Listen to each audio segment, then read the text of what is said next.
Sotah Perek Zayin, Mishnah Zayin. Now we talk about the brachot Kohen Gadol, which is next on the list of the things that have to be written in Hebrew.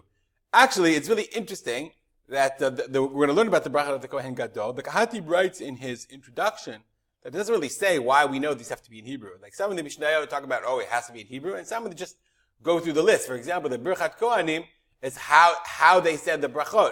So we said they had to say them in Hebrew because they say the psukim. But the brachot of the Kohen Gadol, we're going to learn what they are, but it doesn't say explicitly it has to be in Hebrew.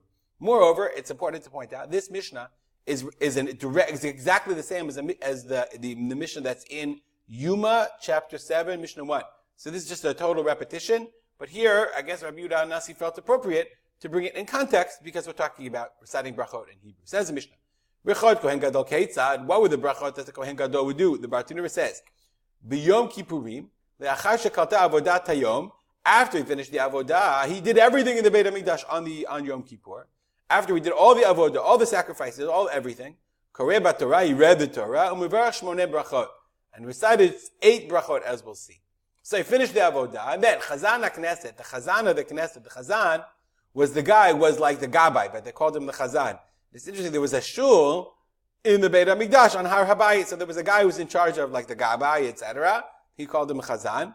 Notel Sefer Torah. He took the Sefer Torah out of wherever they had an Aron Kodesh in the Beit HaMikdash. V'notna la Rosh HaKnesset. They gave it to the guy who was in charge of the Knesset. What was the Rosh HaKnesset? Al piv nechtachim divrei Knesset. Mi yifros al shma, mi yaftir ben avi. So he was the guy who chose. I guess he was Gabbai Rishon. The Chazan is Gabbai Sheni, who took care of, making sure all the Sifrei Torah were rolled, that everything was proper. And this guy was Rosh HaKnesset, the Gabbai Rishon, who led the Shema.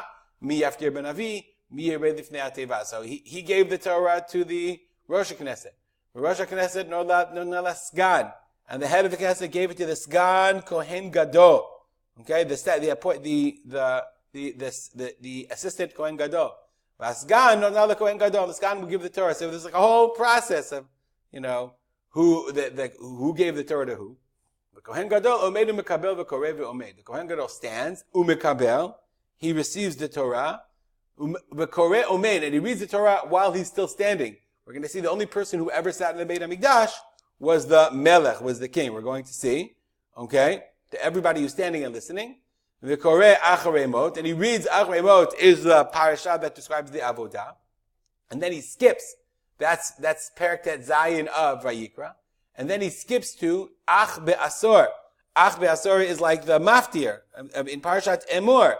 And more Perek Kaf Gimel, Pasukim Chaf Gav Til Amibed. A description of, it's not the maftir, it's the description also of part of the avodah on Yom Kippur. Then, but he didn't do maftir yet. Then he says, V'golel Torah. He rolls up the Torah. Umenicha b'cheko. Puts it in his chek, in his arms, in his chest, whatever, in his lap. V'omer, and he says, he puts it under his arm, whatever chek is, he holds it close to his chest, I guess. Chek, I don't know. Okay? And then he says, listen, Yoter mima shekariti lifnechem katuv kan. Okay, and then more than what I read here is written here. Meaning he just rolls up the Torah. He reads from Vayikra. He rolls up the Torah and he says, "Listen, there's more here." Ubeasur shebechumash haPekudim. Okay, the psukim of Ubeasur, which is the in Chumash haPekudim. Chumash haPekudim means Ubeasur lechodesh hashvi. That's the maftir that we read about what korbanot they bring. That's in Bamidbar Koreh al Peh. That he reads, he just recites it ba'al peh. I mean, he doesn't like roll the Torah all the way. He's got a Torah. He doesn't roll it all the way till he gets to Bamidbar. Why doesn't he do that? Why is he koreh al peh? Okay. 1 second. V'af al pi is about Tanura. Af al pi. She'adayin lo korah be'asor shel chumash haPekudim. He didn't read the be'asor in Chumash haPekudim means in Bamidbar. That's what the Chazal called Bamidbar. He crowned to al peh. He just says it ba'al peh. He says it by heart. V'lo yiglol sefer Torah l'sham. He shouldn't roll the Torah to there. B'bnei shu rachok, because it's far. V'yesh shahot she'afsika turgaman. Okay, and now remember, every time he reads, especially the time of the Beit HaMikdash, the guy would read in Hebrew, and the turgaman would translate. So before, remember, he was on Vayikra Tet Zayin. So, but the time it took the turgaman, the translator, translate, he got to Vayikra Chav Gimel. He rolled it up. It's not so far. But to get to Bamidbar Chav Tet, that's a long time, says the Bartanura. Okay, v'ika gnai l'tzibor, and it's gnai to make everybody stand and wait. Okay, and the crowd say for b'shnei sifrei Torah, you can't read 2 sifrei Torah. One person can't read, you have an aliyah from 2 Sifrei Torah. Because maybe people say, oh, first Torah must not be good. So therefore he just says, listen, Yoter, he says, I don't want you to think that the Torah that I'm having is missing. Right? There's more in here. I don't want you to have any chashash, chas v'shalom. That's why I'm doing it Baal Peh. But I have to say it Baal Peh because I like you. Because I don't want you to wait. Ube'asor, 1 second. So he reads it. Ube'asor sh'chmash kudim korei al peh. He reads it by heart. U'merech ala shmona brachot. He says 8 brachot. These are the brachot of a Kohen Gadol. Ala Torah. He says the bracha of Ala Torah, which is the bracha after Asher Natan Lanu Torah Emet. Al ha'avodah. Okay? The Al ha'avodah, he says, Britzei Hashem Elokeinu. Britzei B'amcha Yisrael. Al ha'oda'ah. Let's read it and we'll see the parshanim. Al ha'avodah, Al ha'odayah. Hodayah is thanks to God. V'al mechilat avon. And on forgiveness for sin. V'al ha'mikdash, and the Beit HaMikdash.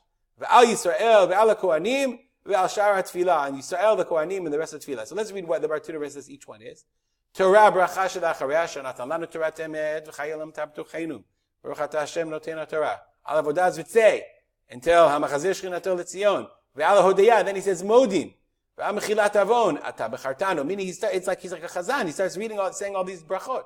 Shechotem ba'melech mochel v'tolech la'avonoteinu al amon bo Yisrael. Al hamikdash. Shetishresh Shechina b'Beit HaMikdash, that the Shechina should dwell in the Beit HaMikdash. And he finishes, V'chotein ba Baruch atah Hashem shochein b'Tzion. These are bracha we don't say, that God dwells in Tzion. Al Kohanim, there's a bracha, Shikubal korbonotohem b'ratzon, that their sacrifice should be accepted b'ratzon with a desire from God. V'chotein ba Mekadesh HaKohanim, Baruch atah Hashem Mekadesh HaKohanim, V'ashar Tfilah, and on the rest of Tfilah, Shiyu Yisrael Noshaim Oivayim, that the Jews should be saved from their enemies. We need that bracha today. And he finishes, he ends the bracha, Baruch atah Hashem, Amchai, but he finishes, Amchai Yisrael Tzrichim Yeshua, the Jewish people need salvation, Baruch atah Hashem, Shomea Tfilah. Those are the 8 brachot that the Kohen Gadol recites after he reads the Torah in the Beit HaMikdash on Yom Kippur. Stop here, I dedicate our learning to memory of my father, Harav Simcha Yitzchak Kalman. Have a great day.